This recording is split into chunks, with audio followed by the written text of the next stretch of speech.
Bonjour à tous, c'est Professeur Missoun. Donc c'est un cours destiné aux résidents. On va finir le chapitre des tubulopathies avec les tubulopathies du tube collecteur. Donc on va parler ici, la star du jour, c'est le tube collecteur et la cellule principale surtout. Souvenez-vous, au niveau du tube collecteur, il y a des cellules principales qui agissent comme suit. Donc, la pompe à la cathétèse va pomper le sodium à l'extérieur de la cellule, du vasolatéral. Le sodium intracellulaire va diminuer, ce qui va pousser le sodium urinaire à entrer à travers les canaux sodiques spécifiques au sodium. Donc, le fait que le sodium va rentrer massivement, la lumière tubulaire va devenir négative, ce qui va pousser tous les cations intracellulaires à sortir, donc le potassium et l'ion H+. Le premier trouble, c'est le syndrome de Liddle. Donc, le syndrome de Liddle, c'est une mutation activatrice de la sous-unité bêta et la sous-unité gamma du tube collecteur. C'est-à-dire que c'est un gain de fonction. Le canal sodique va être extrêmement actif. C'est généralement d'apparition néonatale ou dans l'enfance. C'est un trouble autosomique dominant.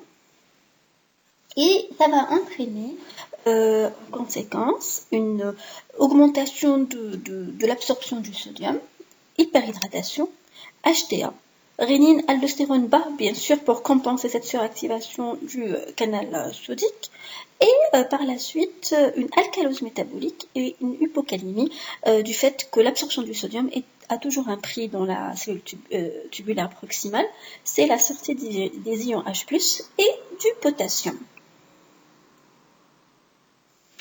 Donc, c'est un trouble dominant porté par le chromosome 16. Je vous rappelle que c'est une mutation de la sous-unité bêta et gamma du canal sodique. Donc, pour traiter le syndrome de Liddle, il faut agir d'une façon symptomatique. Donc, on va prescrire l'amyloride et triempérène, qui sont des diurétiques qui agissent en bloquant justement ce canal sodique. Il faut faire une restriction sodée, puisqu'on est en hyperhydratation, et supplémenter en potassium. Attention à ne pas confondre le syndrome de Liddle avec une maladie endocrinienne secondaire à la mutation inhibitrice de la 11-bêta hydroxystéroïde déshydrogénase type 1. Donc, qu'est-ce qui va se passer? Cette mutation inhibitrice de cette enzyme va entraîner la diminution de la destruction des glucocorticoïdes. Et comme vous savez, ils ont un effet un peu ils miment l'activité des minéralocorticoïdes, donc ils vont activer sans arrêt, parce qu'ils sont très élevés les glucocorticoïdes, donc ils vont activer sans arrêt le récepteur des minéralocorticoïdes sur la partie basale, latérobasale de la cellule principale. Qui dit activation de récepteurs des minéralocorticoïdes, ici exceptionnellement par les glucocorticoïdes, va entraîner automatiquement une activation du canal sodique apical. Donc ça mime d'une façon extraordinaire le syndrome de Liddle. Donc, il faut faire attention à ce diagnostic différentiel, puisque cette mutation n'est pas finalement une tubulopathie. Qui dit tubulopathie, c'est-à-dire qu'il y a un problème au niveau des transporteurs ou des récepteurs au niveau rénal. La deuxième pathologie possible, c'est le pseudo-hypoaldostéronisme type 1. Donc, ça va entraîner une inhibition du canal sodique. C'est une forme de mutation de tubulopathie qui apparaît et qui est en fait exprimée déjà dans la période néonatale et infantile, de la petite enfance. Il est autosomique récessif. Mais le pseudo-hypoaldostéronisme type 1 a une autre mutation possible, c'est la mutation en fait inhibitrice du récepteur aux minéralocorticoïdes. C'est une mutation autosomique dominante et cette forme aussi s'exprime dans la petite enfance et dans la période néonatale. Donc, qu'est-ce qu'on aura comme conséquence? On aura déjà une déshydratation, puisqu'il n'y aura pas l'absorption du sodium dans l'une ou dans l'autre mutation. On va avoir en fait une rénine-aldostérone élevée malgré qu'il n'y a pas la réponse attendue. Donc c'est une réaction en cascade.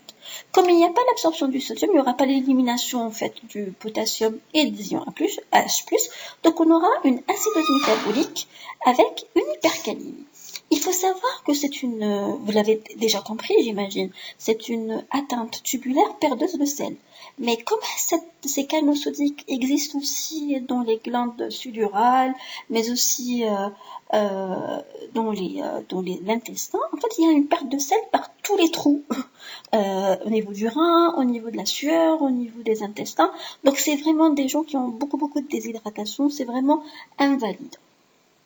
Il faut bien sûr compenser toujours le traitement, vous l'avez deviné, c'est un apport de sodium adéquat pour compenser toute cette perte, et les caïxalates. J'attire votre attention que le caïxalate est un traitement excellent pour le syndrome pseudo-hypoaldostéronisme type 1, parce que le caïxalate est une échangeuse d'ions potassium contre sodium. Donc déjà, ça règle les deux problèmes. Il existe deux tubulopathies encore, c'est l'acidose tubulaire distale type 1, ou ce qu'on appelle la maladie d'Albright quand c'est primitif, où il y a des causes aussi secondaires. Ceci, je vous oriente vers le cours des acidoses tubulaires, où c'est décrit en détail. Il y a aussi le diabète insipide néphrogénique. Donc il y a un problème au niveau des récepteurs et des aquaporines au niveau du rein. Et là, on va le voir dans un cours à part. Ça mérite un cours à part. Voilà, on a enfin fini le chapitre des tubulopathies. J'espère que vous avez apprécié ce groupe de cours et que ça a été facile à intégrer. À la prochaine, Inch'Allah.